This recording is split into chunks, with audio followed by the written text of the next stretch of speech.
तो मतलब जो भी बटन मशीन में दबा रहे थे ईवीएम के जरिए 20 से 25% वोट आम आदमी पार्टी का, सारे कमल का निशान आ रहा था। किसी और पार्टी को, खराब मशीन में किसी और पार्टी को वोट नहीं जाता। इसके ऊपर एक मशीनों में प्रोग्राम ऐसे डाले गए हैं, कार्रवाई होनी चाहिए। ईवीएम जारी। साथियों नमस्कार, मैं हरिश्चंद्र पर्णवाल।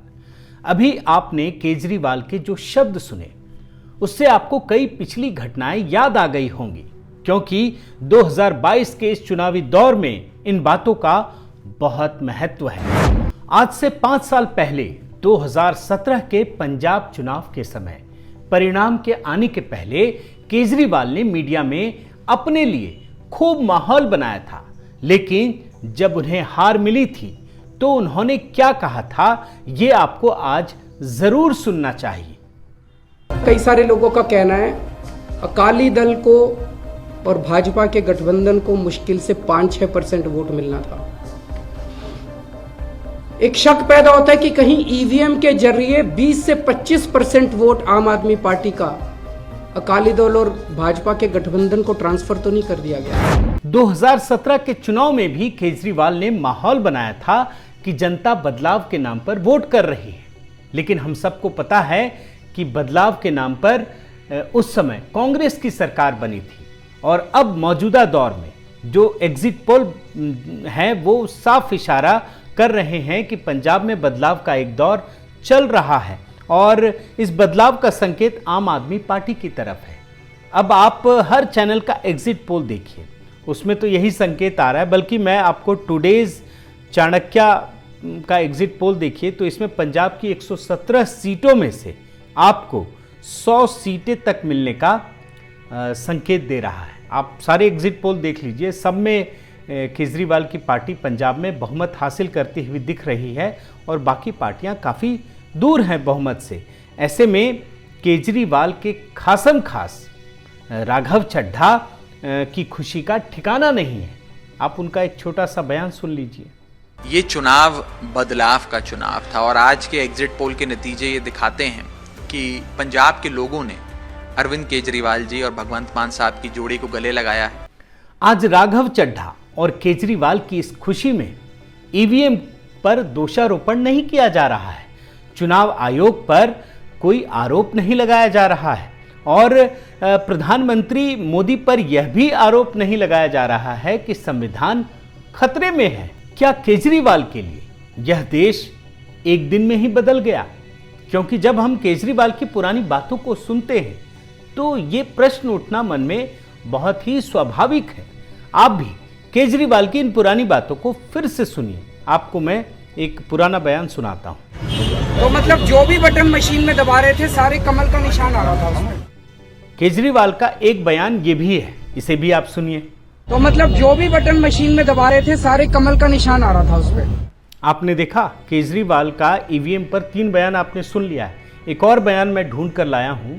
ये सारी बातें पहले सुनते जाइए, इसके बाद आपको सारी चीजें एक एक कर समझ में आएंगी। ये बयान सुनिए। पिछले 5 साल में आप देख लो, कहीं कोई जब भी मशीन कोई खराब हुई तो पता ये चला भाई कोई भी बटन दबाओ बीजेपी को वोट जा रहा है। किसी और पार्टी को, खराब मशीन में किसी और पार्टी को वोट नहीं जाता, केवल बीजेपी को वोट जाता है। ऐसा कैसे हो सकता है? तो इसका मतलब वो खराब नहीं है मशीनें। मशीनों में प्रोग्राम ऐसे डाले गए हैं कि कोई भी वो बटन दबाओ वोट बीजेपी को जाता है। आप ये देखिए कि केजरीवाल जब हारते हैं तो वो किस हद तक गिर जाते हैं। फिर इस गिरावट में वो अपने सामने न संविधान, न देश और न ही जनता, किसी की भी मर्यादा का ख्याल नहीं रखते। जब वो हारते हैं तो एक तरह से वो पूरी तरह से अराजकतावादी हो जाते हैं। अब आप एक और बयान सुनिए। अगर जांच में पाया जाता है कि ईवीएम के नतीजे मैच नहीं कर रहे तो फिर मुझे लगता है कि इसके ऊपर एक कार्रवाई होनी चाहिए। अभी आपने पंजाब के एग्जिट पोल पर केजरीवाल का बयान सुन लिया। अब आपको मैं उत्तर प्रदेश के एग्जिट पोल पर, जहां पर भाजपा प्रचंड जीत हासिल करती हुई दिख रही है, वहां पर विपक्षी पार्टी के नेताओं का बयान सुनिए। यहां पर भी वो मोदी योगी की जीत का सेहरा जनता को नहीं, ईवीएम पर अभी से देने की तैयारी शुरू कर चुके हैं। जरा सुनिए। हम जब 10 तारीख का जब फैसला आएगा तो वैसे ईवीएम का खेल तो हर जगह हो रहा है। उसमें कोई मना नहीं कर सकता। आराम का समय हो गया क्या? नहीं, ईवीएम रखाने का समय है और ईवीएम लोग रखा रहे हैं। और समाजवादी और गठबंधन मुस्तैदी के साथ में रखा रहे हैं। अभी आपने समाजवादी पार्टी और बहुजन समाज पार्टी के एक एक नेता का बयान सुना। ये बयान जो है एग्जिट पोल के बाद का है। वैसे खुद अखिलेश यादव एक तरफ जहां अपनी जीत का दंभ भर रहे हैं, वहीं दूसरी तरफ भाजपा की जीत को छोटा या महत्वहीन बताने के लिए वो इसका सेहरा ईवीएम के सर पर बांधने की कोशिश कर रहे हैं, और ऐसा वो हर चुनाव में करते हैं। आप उनका ये बयान सुनिए। लेकिन जो एग्जिट पोल आए हैं वो कहीं ना कहीं परसेप्शन ये क्रिएट करना चाहते हैं कि हाँ भारतीय जनता पार्टी जीत रही है, जिससे वो चोरी भी करें अगर वो भी ना पता लगे कि हाँ चोरी हुई है। देखिए ईवीएम में आप भी कह रहा हूं, मैं आज भी कहता हूं, किसी को भरोसा नहीं। ईवीएम का खेल करने के लिए अखिलेश ने शुरू से ही अपने कार्यकर्ताओं को इस काम में लगा दिया। अब आप ये रिपोर्ट देखिए, इसमें क्या लिखा है। स्ट्रांग रूम तक ईवीएम पहुंचने तक पीछा करें, अखिलेश यादव की एसपी ने कार्यकर्ताओं को निर्देश दिए। मतलब आप ये रिपोर्ट देखिए किस लेवल तक जा रहे हैं ईवीएम को लेकर के। वैसे ईवीएम के इस खेल में एक दिलचस्प पहलू भी है, वो आपको कहीं दिखेगा नहीं, मैं आपको बताता हूं। राहुल गांधी और उनकी कांग्रेसी बटालियन, जो पूरी बटालियन है, वो ईवीएम के नाम पर मोदी जी को, देश को, चुनाव आयोग को बदनाम करने का ये लोग पूरा प्रयास करते हैं। लेकिन ईवीएम पर वो संगीन आरोप वहीं लगाते हैं जहां जीत भाजपा की होती है, मोदी जी की होती है। आप उनका ये एक बयान सुनिए, फिर मैं आगे की बात बताता हूं। ईवीएम,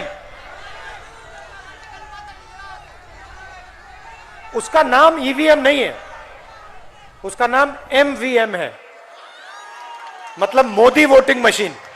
देखा आपने, राहुल गांधी ईवीएम को एक नए लेवल पे ले गए, एमवीएम, मोदी वोटिंग मशीन। लेकिन आप सोचिए कि पंजाब में कांग्रेस हार रही है एग्जिट पोल में और आम आदमी पार्टी जीत रही है, लेकिन कांग्रेस, राहुल गांधी, किसी ने भी ईवीएम पर आरोप लगाया। लेकिन जरा सोचिए कि अगर पंजाब में भाजपा की, मोदी जी की जीत हो रही होती तो क्या ये राहुल गांधी चुप रहते? और यही हाल बंगाल चुनाव में भी हुआ। बंगाल चुनाव में कांग्रेस को 0 सीट मिली थी।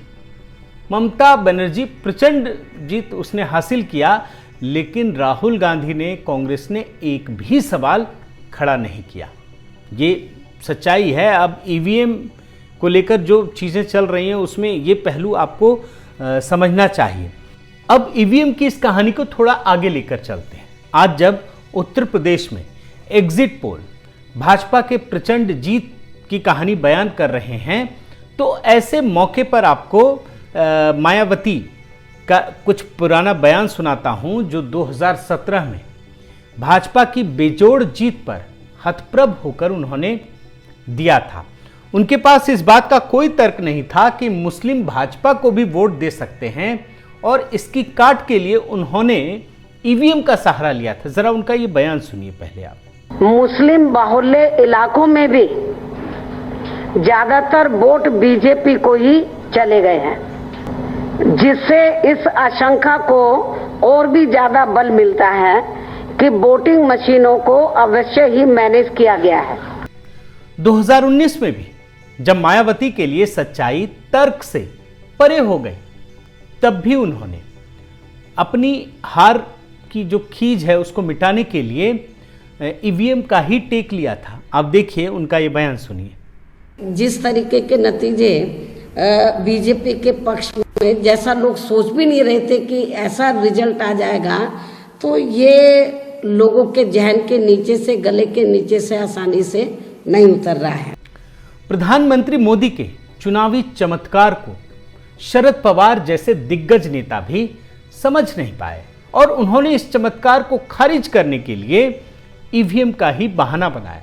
अब आपको मैं शरद पवार का बयान सुनाता हूँ। लोकांनी हैदराबादच्या गुजरातमधल्या मशीन ठेवली आणि मला सांगितलं जावं ठेवून मी घड्याळावर धावलं आणि तिथं कमरावर गेले तर मी स्वतः पाहिजे तर ते सगळ्याच मशीनमध्ये असं असेल असं मी म्हणत नाही पण ही मी पाहिलेलं आहे म्हणून आम्ही त्याच्याबद्दलची काळजी व्यक्त केली म्हणून आम्ही कोर्टामध्ये गेलो।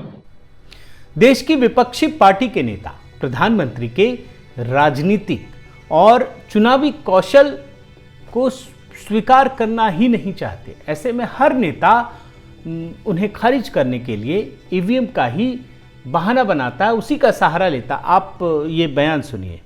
और कई ईवीएम मशीन्स पे जब एक राजनीतिक दल के उम्मीदवार का बटन दबाते थे तो दूसरी पार्टी का, विशेष रूप से भारतीय जनता पार्टी के नाम पे चला जाता था। 2017 के गुजरात के विधानसभा चुनाव में जो हार मिली थी कांग्रेस को, उसमें जो कांग्रेसी नेता हार्दिक पटेल, उनको ईवीएम से ही सांत्वना मिली थी। अब आप उनका ये छोटा सा बयान सुन लीजिए। लेकिन अगर ईवीएम में गड़बड़ी नहीं होगी तो भाजपा हारेगी। ईवीएम में तो आपको ईवीएम पे कहीं ना कहीं डाउट? बिल्कुल डाउट, 100%। अब जाते जाते कांग्रेस के दो बड़े नेताओं का बयान, जिनका तर्क भी ईवीएम से ही संतुष्ट होता है। बड़े नेता है, बड़े वकील भी। पहले आप अभिषेक बनु सिंघवी का बयान सुनिए। ईवीएम में अगर आप बटन दबाएं हाथ का तो वोट जाता है कमल को। और अब आप कपिल सिब्बल का भी बयान सुन लीजिए। जब भी कोई बटन दबाता है तो बीजेपी को वोट क्यों जाता है? साथियों, विपक्षी नेताओं ने ईवीएम की आड़ लेकर देश में चल रही राष्ट्रवाद की लहर को रोकने की कोशिश की है, लेकिन जनता विपक्षी नेताओं की इस मंशा को साफ समझती है और इसीलिए चुनाव दर चुनाव मोदी को जीत हासिल होती आ रही है। ऐसे में विपक्ष जनता के मन में एक सशक्त नेता के प्रति अविश्वास पैदा करने के लिए चुनाव में ईवीएम को लेकर धांधली बाजी का माहौल पैदा करने का प्रयास करता है, जिससे कि राष्ट्रवाद की ये भावना कमजोर हो। लेकिन याद रखिएगा कि इसी राष्ट्रवाद के कारण यूक्रेन युद्ध में भारत एक मजबूत ताकत बनकर उभरा है। बहुत बहुत धन्यवाद। आपसे गुजारिश है कि आप मेरे इस चैनल को ज़रूर सब्सक्राइब कीजिए, लाइक कीजिए, शेयर कीजिए, कमेंट कीजिए और इस बेल आइकन को प्रेस करना मत भूलिएगा। नमस्कार।